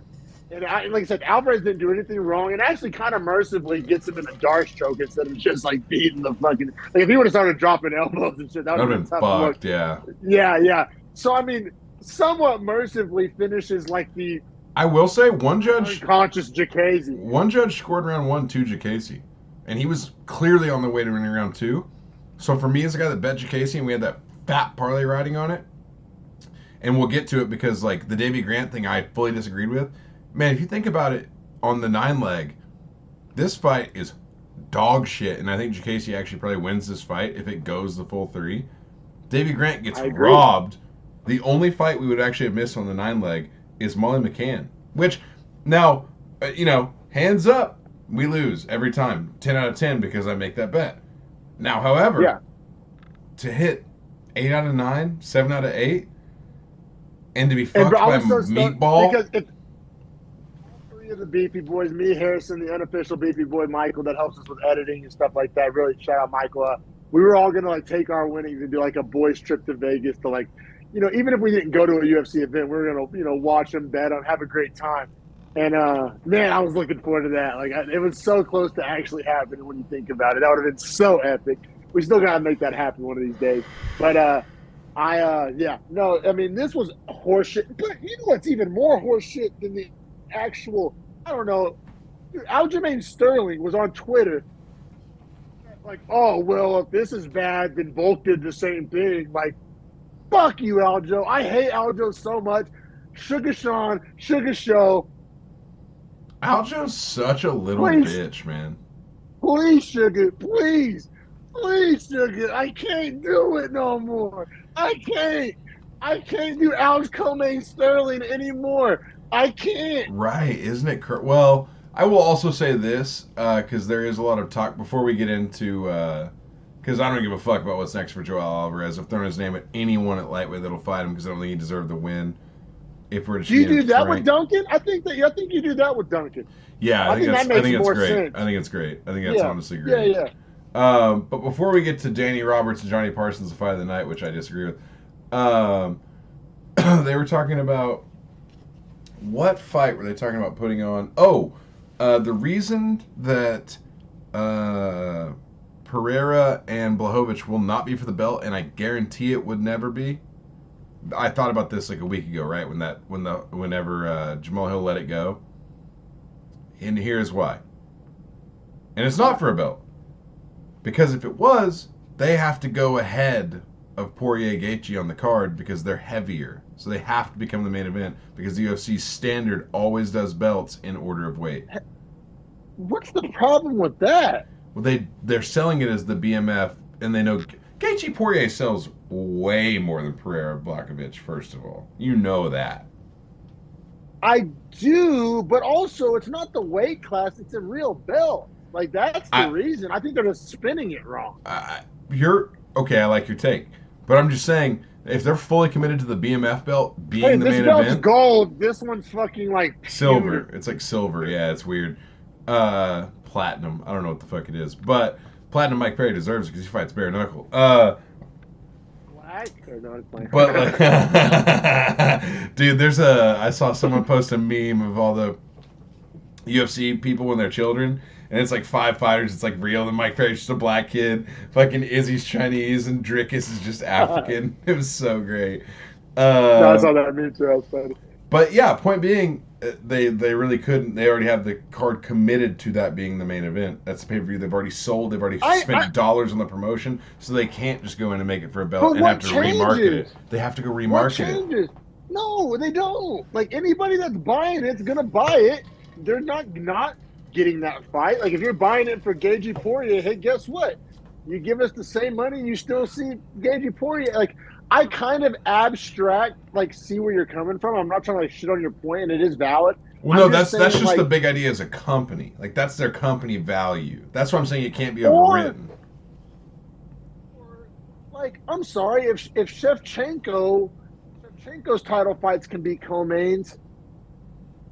You can make Poetan Young comment. Who gives a shit? I don't know. I think it should be for the belt. I think that's why I'm pushing back so hard. Like I want that to be for belt. And Chael brought up a really good point that Jamal relinquished his belt out of sportsmanship so the division could move on. If they're not going to contest the belt, why is Jamal making less money now? Like he just like gave up hundreds of thousands of dollars for no reason. They're not going to contest the belt that he gave up. Like, and I think Mick Maynard released a statement saying that like, oh well, we didn't want to make it for an interim. Why would you make it for an interim? It's vacant. Like it was just. Oh, Chael Well, brought up some To really good Michael's points on credit, this topic. the day that Jamal Hill put that video out, I put they fighting for an interim title question mark, and Michael said, "Why would it be interim? There is no title holder if you relinquish it." And I was like, "It's a great point." I don't know, bro. That should be for a title shot. Like that. I mean, it is for a title shot, I guess, but that should be for the title. And then the year he can come back and fight whoever wins that. Like, bro, Listen, Yuri Poetan. yeah, that's what I think we're headed to. Maybe, hopefully, Yuri Blachowicz is great too. The whole 205 is great when you get the matchups because the matchup dance is so fire at 205. Now, what I was saying though is like the UFC business model. I'll be right back. The UFC business model for as long as they've existed essentially has always been like the heavier males fight at the end. So even if it was a heavier woman, like let's say a featherweight woman's title, which we'll probably never see again, would not override a men's flyweight title because the men always fight. It's kind of a fucked sexist business model. Like, actually, it's not. It's just money is money, right? Like end of the day, and usually heavyweights sell more. Now, here's my point: is that I think whatever fight people want to see the most should be the main event. What the fuck does it matter what weight they fight in as far as order of the like just because the heavier guys are fighting for a belt as well as the lighter weight guys, whoever fucking wants to be seen more should fight last. That's just all that makes sense. Or not. Like once again, you remember whenever Shemaev Burns fought and it's the people's main event and like that was the fight or Gage. Well, it's not for a like, belt though. I'm saying if two I fights know. are for a belt, like whatever fight's better should headline the card. It's just antiquated as fuck, bro. And it's not like you're robbing anybody. Like, hey, you were gonna give us $80 and you were gonna get Gagey Poirier for the BMF. You're gonna still give us $80 and you're except for you get two titles. Like, who complains about an extra title fight? Like, it's backwards. It's like actually backwards. Like, you're not actually getting less, you're getting more for your money. It's a better deal for your fans. Okay, but I'm more likely to buy it. Let me ask you this. If Poetan and Poetan and Yan fight after Chandler Gaethje, you're not turning it off after Chandler Gaethje. You're sticking around. But even as a non-hardcore, like you're still going to stick around for that. Yes, it's one of the we've done it many times where we get an epic featured match or an epic co-main, and you're like, oh shit, we still have another title fight after this. Let's go! Like, let's grab another beer from the cooler. And that fight is guaranteed to be pretty fucking heat. Bro, I don't get it, bro. I think the UFC fumbled this one. They get a lot right. Well, they got this one wrong. What if Poetan didn't want to do a 5-round fight and refused the? When he's not cutting weight, I don't think that's true. Oh yeah, he's not. Oh yeah. Yeah, I don't know. More ready for a 5-round fight than ever. I don't know. I hate that that's not for a title fight, bro. If anything, that makes the card worse. Like they actually downgraded the card.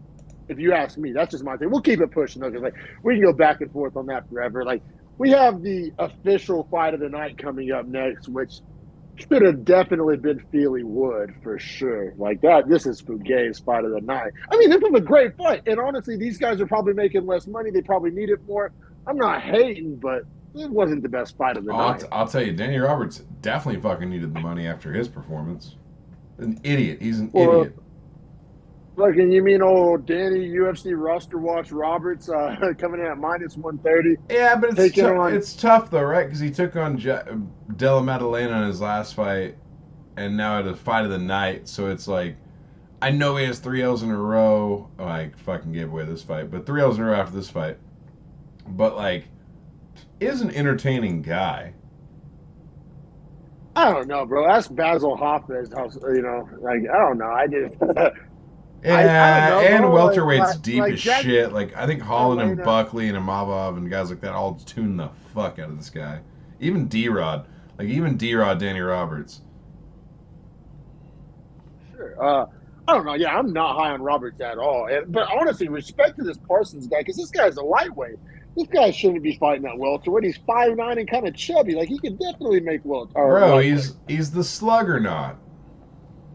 Great name. Great name. Yeah, I like. absolutely. I like this guy. Like, he's marketable. There's everything. I like that they gave him the featured prelim. I like everything about it. I just didn't think it was fight of the night. Very good fight. It just kind of seems kind of tainted in a way that Feely Wood didn't get that. But yeah, Danny Roberts minus 130. Johnny Parsons in his debut, the slugger knot, plus 110. Welterweight division. I think Parsons is a lightweight moving forward in the future. Personally, I don't know if this is short notice or what. I don't really know what's going on there. But round one was very close. Parsons had good pressure. He had a good end of the round, but overall body of work in the round. I like Roberts' work, the body kick, the accuracy, the volume. Close round. I gave it 10-9 Roberts in one. How'd you see it? Man, I thought I thought round one was really really fun, right? Because it kind of showed me off the rip.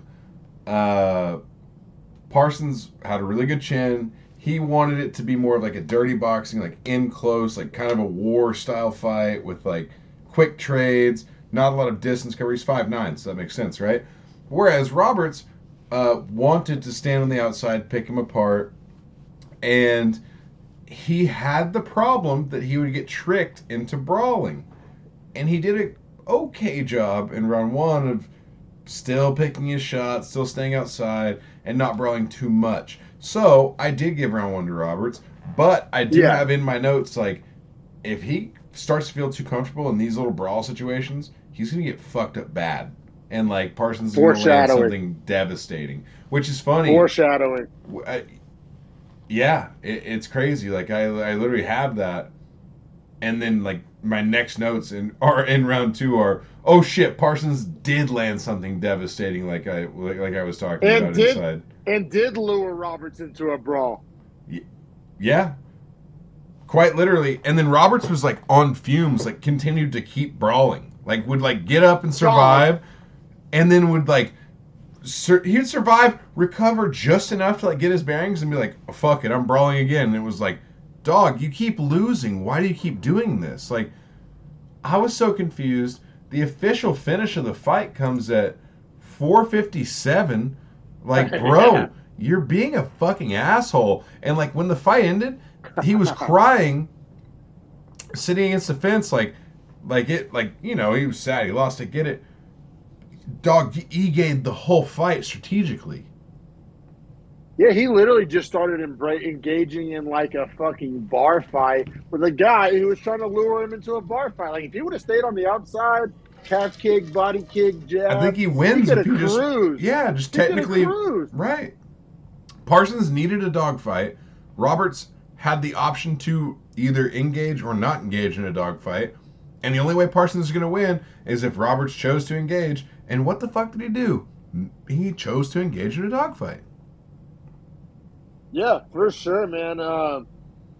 Parsons got 3 knockdowns in that round. Was probably on his way to like a 10-7 round. Like it was. Low I mean, key, I have easy 10-8, potential 10-7 in my notes. seriously, like 3 more seconds, we probably see a rare 10-7. Right, Three because I mean knockdowns. that's the most saved by the bell type shit ever if it goes 3 more seconds. Because clearly, Also, bro, I know what, maybe I'd be the worst cornerman ever, but these guys got to start throwing in that towel, dog. 3 knockdowns, and it's really what it's really four because it's 3 knockdowns plus the finish. You know what I'm right, saying? So it's right. so like I will Call me say, soft if you want to, but like, bro, like throw in the towel. for Danny Roberts, Fuck 36. that. 36. Years old? Yeah. He's gonna throw in the towel. What do you mean? Like, how is that a? How much of his career are you saving? Like, it's pretty much over. How much of his brain cells are you saving? Like, how much? Like, Oh, here we go. I got to be responsible for his brain now. He decided to fight, not me. no, you don't. His corner does. Yeah, but that's what I'm saying. For his corner, You as like, the fan, I'm not talking about 10-piece takes over here. dude, Fucking, this let him dog it out. Let him go out on his shield. Oh, fucking, bro, let me get some fucking honey buffalo. this guy was fighting the UFC before UFC 200. Danny Roberts was he fought on Jones St. Preux as his second ever fight.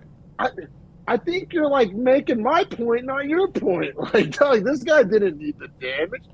Uh, I I don't think don't know, I don't bro. think he should be in the UFC. I guess is where I'm at. But also, like, what did he have to gain? Because, like, even if he wins this, like, okay, and like, I don't know, bro. Like, I just, like, what was there to be gained here? I don't know.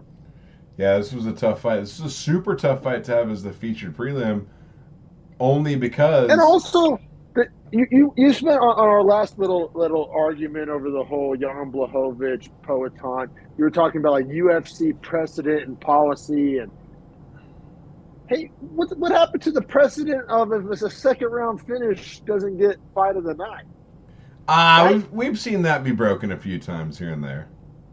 Rarely, and it's usually given as the reason to not give a fight of the night. Like fight of the nights almost always go the distance. I agree, but I mean, like Sumo Darji and Matt Schnell got fight of the night in their fight. And this doesn't hold a candle to that because you're right. There is like a rule like this, and you know what that marker is? Just way short. Feely would. I hope Dana Duff, especially Feely. He might be on UFC roster watch. He deserves the 50K. I agree Fucking with you, invest in 100%. crypto or whatever he was going to do with it. Oh yeah. But yeah, I mean, honestly though, we win for Parsons. Like big stage for him. Featured prelim on the UFC London card. Introduced himself to a lot of fans. Fucking sweet ass mullet. I would probably like to see him at lightweight. And I think he agrees with this because he called out Paddy Pimblett. That Paddy call is so washed.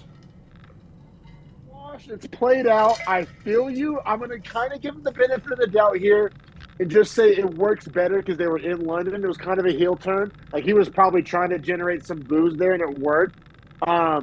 So I don't hate it, but I think Paddy's Frivola is actually going to happen. I think Paddy's finally starting to like actually acknowledge the Frivola call out, and I'm kind of here for that one. I wouldn't mind seeing some nice things happen for Frivola. He's kind of like won me over as a fan, quite frankly. Funny you say that. That's the one guy I was going to say, like the one guy that has a legitimate cry for Paddy. It's not a top 15 guy willing to like give his ranking up to fight him. Is Matt Steamroller Frivola? It's like the one or Dober, and only Dober because like stylistically. Dober has a piss missile left. Paddy has a piss missile right, and they both have granite chins. Sign me the fuck Paddy up. Doesn't have a granite chin. Fuck out of here. What? The kind of chin where he gets dropped and gets back up. He doesn't have that Shane Burgos chin where he doesn't get dropped. Hey, get knocked down all you want as long as you keep getting up and win. I feel you. I haven't seen him get knocked down and lose. The reason why I want the Frivola fight is because you will. Like, bro, you better not test that chin against Frivola. I'll tell you that much. You better not. Or Dober. Honestly, it's a really dumb fight they would never make, but Michael Johnson and Paddy is like fun as fuck. Because Michael Johnson's going to connect in the first round and then lose in the second. But like, goddamn, the first round's going to be absolute fireworks. See, I think you could do like Parsons Michael Johnson. Or like, yeah, I'm okay with that. That's okay. Like that's a super fun fight still. Yeah, and Parsons probably gets starched there. I mean, I may do a little sprinkle on Johnson there, but like, I don't know, bro. I get like I said, would hate the Patty call out if they weren't in London. If he made that call out at the Apex, I would be like rolling my eyes so hard. But in London, kind of a heel turn. Don't necessarily hate it, especially for a guy making his debut. He's not going to get it, but All right, well, age for effort. before we wrap it up, I mean, real quick, I don't know if you have time. I know it's 11. Well, I got time, bro. I was worried about you. I know you got work in the morning, but yeah, I'm good. I'm not tripping on it if we're going to talk about old Dustin and Justin. Let's do a little review of that whole card just real quick. Maybe not the whole card, but shit that jumps out to us, like early predictions. I just want to go odds on big names, and this whole card is big names. So like, I'm just gonna run them. I'm just gonna run them at you. Early prelims were not, even though Simmelsberger and Miranda Maverick are on the early prelims. To tell you how stacked this card is. So gassed. Throw them at me. All right, Derek Lewis. Actually, let's start at the early prelims because you just mentioned Miranda Maverick, and I'll be real. I like fading Maverick. I'm not a Maverick guy. Cashway Sprinkle is looking a little enticing. Not even that. I don't think Miranda Maverick has proven to be minus 325 over anybody at this point. So I don't know. The Cashway Sprinkle. I'm not saying I'm gonna do it, but I'll consider doing it. Cachoeira plus 265 right now. Yeah. It does sound pretty good. Vergara minus 165 in his matchup. And Simmelsberger I kind of like that. Simmelsberger minus 190. Earned that. I love Simmelsberger minus 195. Uros Medic used to fight at 155 a long time ago and is coming up to... Simmelsberger is huge. Yeah. So I love Simmelsberger at the minus 195. Keep that in mind for parlay builders. Vergara. I mean, I don't know shit about Vinicius Salvador, but I think Vergara's earned my respect for a minus 170 against a guy I've never heard of. Fair. Now, prelims, I don't care about Kopylov, Ribeiro. I don't care about Matthews, Flowers, just because Matthews, I think. No, it's Matthews, Miguel Baeza, right? No, Miguel Baeza pulled out. Now it's Darius Flowers. Late minute replacement. Literally, whoever runs UFC's website sucks. This still has Baeza up. They literally need to do better. Sorry, keep going. So Derek Lewis plus 145 versus Marcos Rogerio de Lima minus 175. It's probably a no bet for me because it's real easy to knee-jerk reaction and say Lewis value. But, like, Rogerio de Lima is trending upward. Lewis is trending downward. We've questioned Lewis's, commitment to the game. Probably a no bet for me, honestly, unless, maybe there's an over-under or some prop. But, yeah, I'm kind of out. No, I'll tell you, Bonfim plus – is he Bonfim really plus 260, dog? I might cut off my – No, you read it backwards. UFC website – UFC website read it backwards. They literally need to fire their web designer. He's minus 300. Chevin Giles is plus 240. Bro, UFC can just give me a goddamn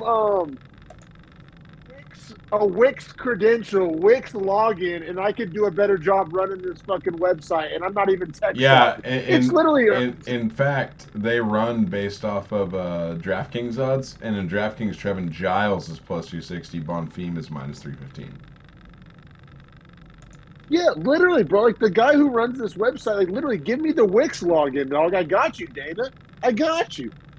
All right, those fights are all fun, and I think those are good names. But we got to talk these 5 main card fights. Yes. Michael Chiesa, Kevin Holland.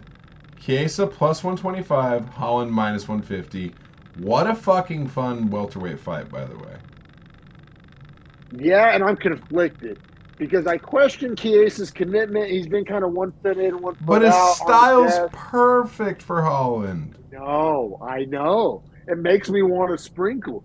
The only thing I'm doubting is his commitment to the game. What's your thoughts? Honestly, I'll punt it. I'll punt it to you, dog. What are you taking? I'll ride with you because I see both sides of that. Okay, well. Stylistically, nightmare. Holland sucks against wrestlers. Chiesa, all he wants to do is wrestle. I feel you. I'm picking up what you're putting down. Chiesa just never fights. He's injury prone. He's 1 foot in, 1 foot out on the desk. Okay. Holland is a gangster. Here's what I'll say. Chiesa, 35, used to fight at lightweight and has moved up to welterweight, so he doesn't have to cut as much. Holland used to never cut, now slightly cuts, come down. Also 2 inches Big taller, 6-inch reach advantage, and power. he's more powerful, better striker. 6 inches reach advantage. I Oh yeah, I agree. I think Kevin Holland actually gives Michael Chiesa fits. Like Kevin Lee gave Chiesa problems. I think Kevin Holland gives Chiesa fits. I'll ride with you. I don't have a bullish take. I'll ride with you on that, dog. I'll ride with you. All right. Um, Now next, I love this next fight. By the way, man, this might be my like people's main event if I had to put it in quotes. Obviously, Gaethje Poirier is. It's not a question, but like, bro, Tony Ferguson, Bobby is Green, it or is Poatan Blahovic fucking? That's my main or is event. it Tony Ferguson, Bobby Green? It's Peloton Blahovic, but I see your point. I see your point. I see your point. I'm a Peloton nut rider personally, so you're asking the wrong guy. But also, what are these odds? Because I don't trust the UFC website at this point. They have Bobby Green minus 350 on the website. Is that accurate? Bobby Green minus 360, Tony Ferguson plus 280. I feel you. Hear me out here. I like Hear the me out. Ferguson to get a sub finish, like to like start like stick him with like a hard shot, like on some wild shit, and then jump to a Darce and like get that sub. I really like that. Ferguson looked like shit against Oliveira, Dariush, and who was the last one? Nate Diaz. Those were all guys trying to take him down and get on top. Bobby Green ain't gonna do that. So he could. He has a wrestling background. If he was smart, he would. I just don't think he will. I think Bobby Green's going Bobby Green, which opens him up. Yeah, I'll be real. I don't like Bobby Green at that number. Maybe if there's a prop like Bobby Green by decision that gets you more value or something, I might fuck with that. But there's no way I'm laying the minus 350. It's either a no bet or a Ferguson sprinkle for me because of matchup wise. Bobby Green ain't gonna hold him down for 15 minutes. Ferguson hasn't had a win in over 4 years. Agreed. Looked like dog shit. I agree. But think of the matchups though, like Dariush, Oliveira.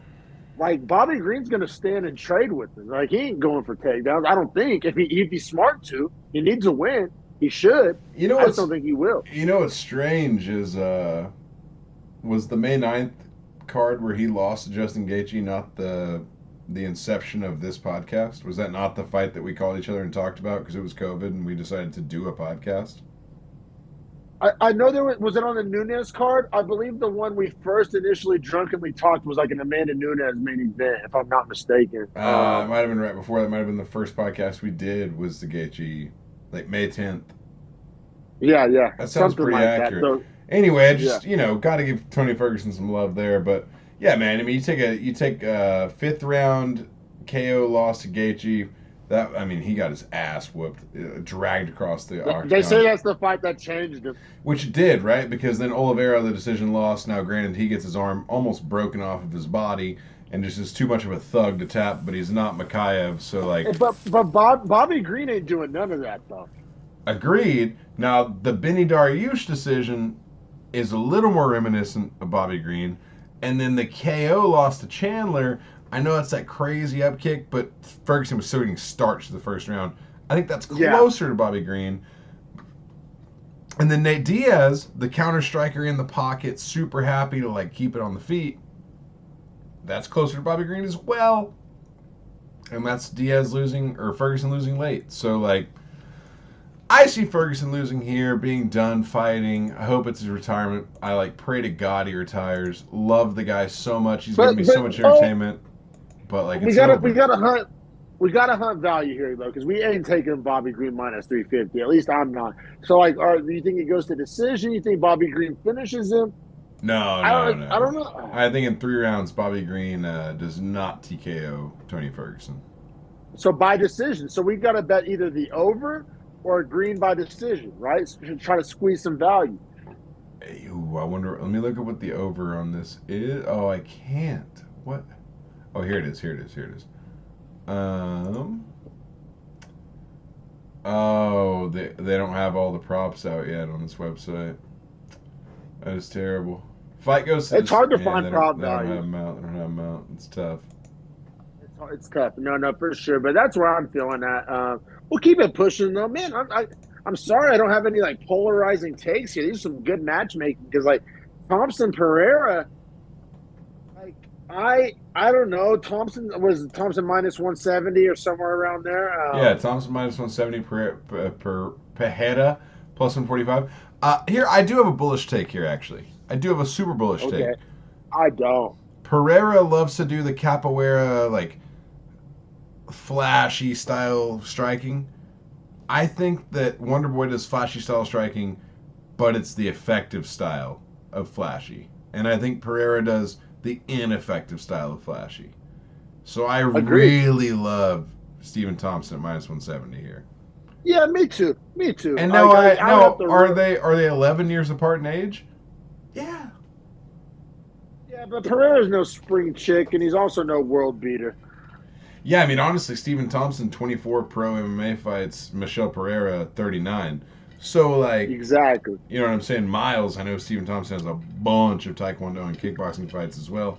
But yeah, I mean, I think Miles, they're very similar.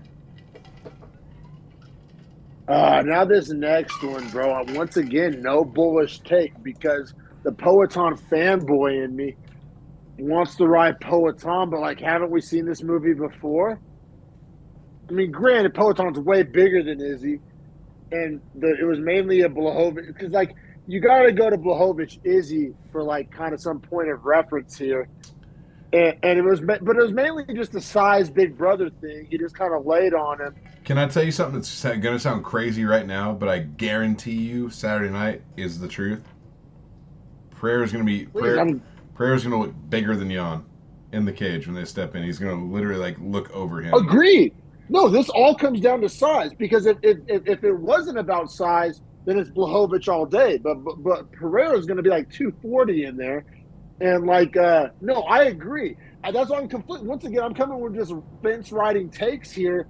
Like I'm a Poeton fanboy. I actually just got one of his rookie cards. I sniped it on eBay for like 80 cents. That thing's already going to be worth more than that. But I don't know, dude. It's hard for me to pick against Poeton. I'm a Poeton fan, but just matchup wise, you think Blahovic is just like, all right, I'm just going to do to you what I did to Izzy, the guy who beat you. I think in 3 rounds, it's a lot tougher for Pereira than in 5. Because now he doesn't suffer cardio disadvantages or chin disadvantages. And, like, he already has a pretty iron chin for eating Izzy shots. But, like, you got to imagine it's keeping 20 more pounds on his body. Like, he's going to have a better chin from that. But also Blahovic's way more powerful than Izzy. You could counter argue that. I think yes on the whole. Legendary Polish power. Oh God, you're gonna put legendary in front of it. Fuck you and all the Polish people, you fuckers. Jesus, my guy's over here standing like fucking Stalin. Yeah, that was tough. That was tough. Sorry, Polish. Sorry, Poland has a 91% or 9% diversity rating. 91% of the population is white. They're more Stalin than me. Anyway, they have the most stringent immigration standards of any European country. Poland does. Hey, build the wall, dog.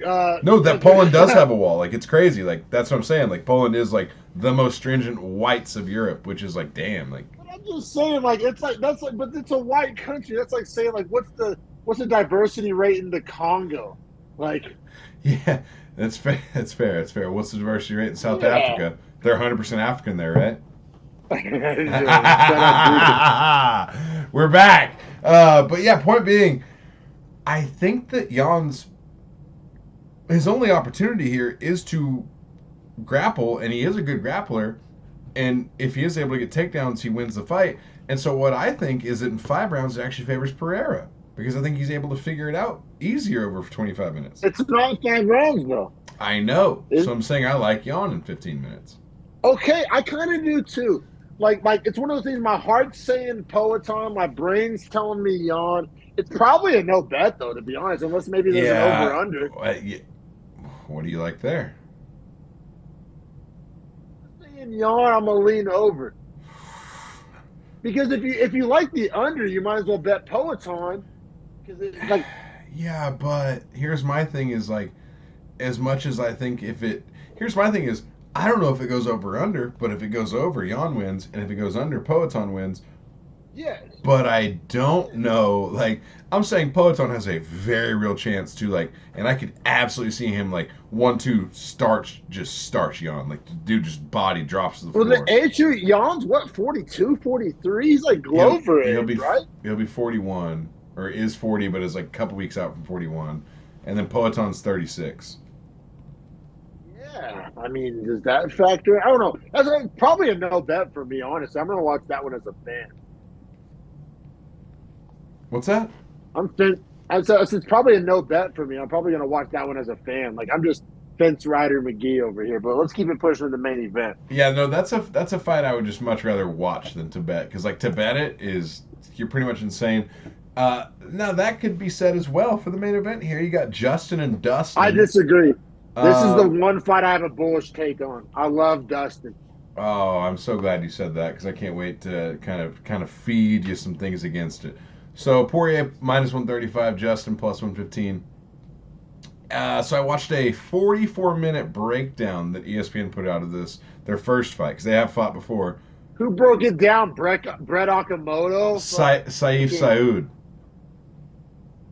Okay. Right? Yeah, immediately I see it. That's what I was hoping to see because I was surprised too, right? And it's Brendan Fitzgerald asking him questions, but it's Saif Saud like just using Brendan Fitzgerald as like a body dummy to pretty much explain what he's seeing on the tape, right? So what he's talking about is that like yeah, it's hilarious. is that Poirier and Gaethje? They break down every fight the guys they've each had since they fought each other, which they fought each other. They've each had 6 fights since then. They're each 4-2. They've each had a title shot they've lost. They have the same amount of finishes in that span. They have like so many crazy stats. Their names rhyme. They have like the craziest stats. But what really was impressive was like in that breakdown, he's talking about how Poirier is the smarter fighter on like overall fight IQ because he's willing to sit there and wait for Gaethje to incite the Agreed. violence. Agreed. However, he was saying that Gaethje in the first fight was relying on being willing to eat these short hooks from Poirier to land leg kicks because he thought his leg kicks would overcome Poirier's short hooks, and the short hooks are what end up hurting Gaethje and leading to the finish of Gaethje.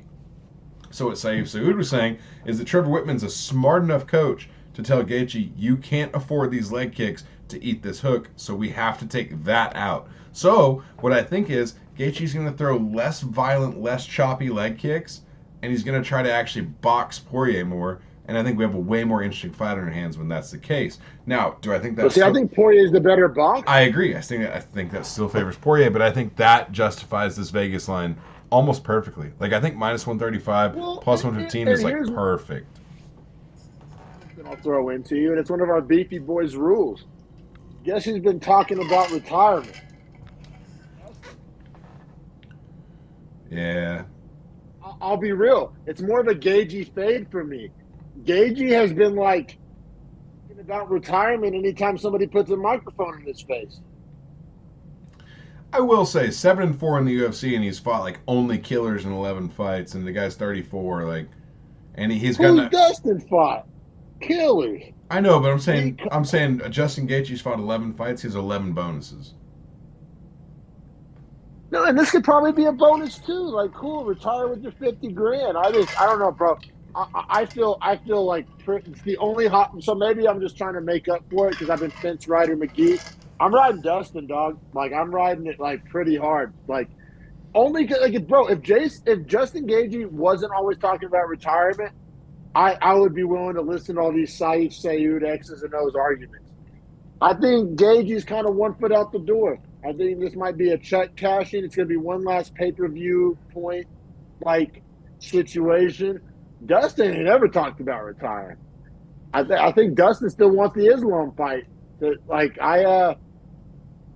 It's weird because I think Gaethje like knows that he's like willing to do what he does for money, and he's such a savage that he's always going to make the extra money, right? Like on the bonuses.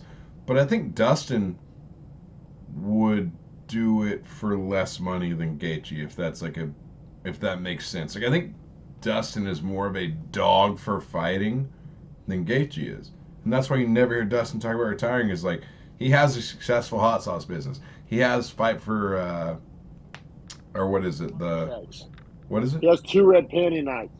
Yeah, 2 Connor checks, and he has the man, I can't remember the foundation he has, but it's a great foundation where they What is build parks for kids. corrupt shady? What? Shout out to His Connor. money laundering front? Shout out to Connor. Shout out to Connor. But I'll pin you.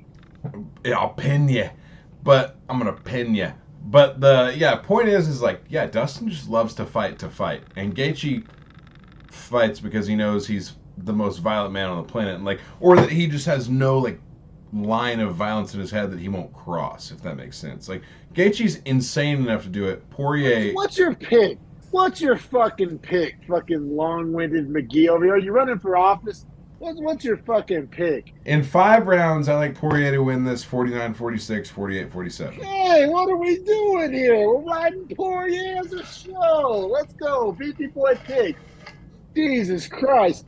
I'm mainly in a rush because I have to piss really badly. I'm sorry. That was rude. But, like, I feel you. Beating around the bush. I feel you. I need to get to bed myself. George W. I did beat up a bush for about 20 minutes. That sounded good for me. Cheers to me. Yeah, I'm about to hit the pisser with you. It's been a good episode.